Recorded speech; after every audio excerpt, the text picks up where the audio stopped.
Welcome to American Broadcasting Station. With just one simple click, kindly subscribe to our channel for more updates. Russian President Vladimir Putin has threatened to restrict Ukrainian grain exports to European countries and accused them of acting like colonial powers as he used misleading figures to claim that developing countries are receiving a fraction of the exports they were expecting under the UN-brokered Black Sea Grain Initiative.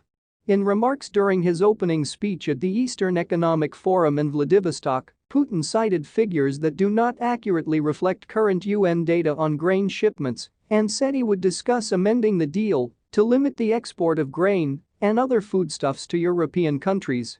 Only 3% of the grain being exported from Ukraine is going to developing countries, the majority is going to Europe. Over the past decades, European countries have acted like colonial powers, they are continuing to act like that today, Putin claimed erroneously. Once again, they have deceived developing countries, he said, adding that it may be worth considering how to limit the export of grain and other food along this route. I will certainly consult on this subject with the president of Turkey, Mr. Erdogan, because it was him and me who worked out a mechanism for the export of Ukrainian grain, he said. In a statement to American Broadcasting Station, the United Nations said that under the Black Sea Grain Initiative, roughly 30% of grains and other foodstuffs have made it to low and lower middle-income countries, or approximately 700,000 metric tons.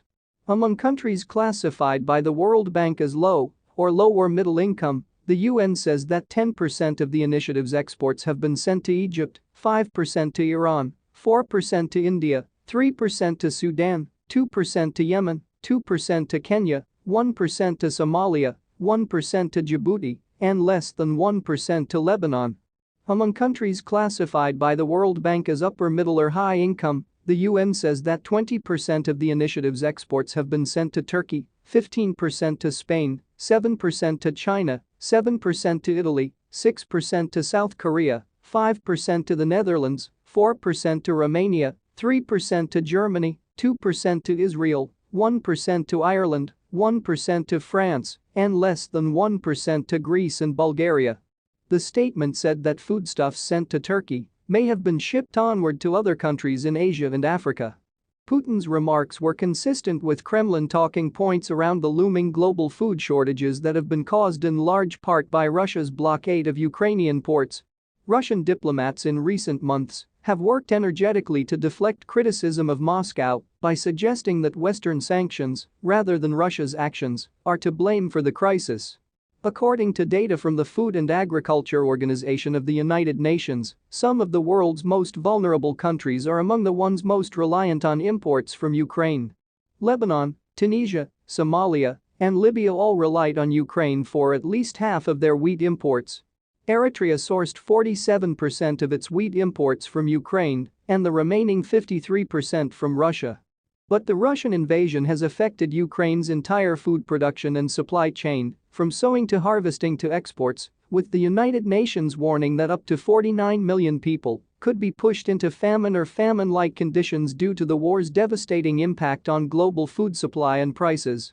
It is clear that with this approach, the scale of the world's food problems will only grow, which is capable of leading to an unprecedented humanitarian catastrophe. The Black Sea Grain Initiative, which was brokered by the UN and Turkey, was signed by representatives from Russia and Ukraine in July. Its purpose is to facilitate the resumption of vital exports out of Ukraine to alleviate global food shortages and rising grain commodity prices.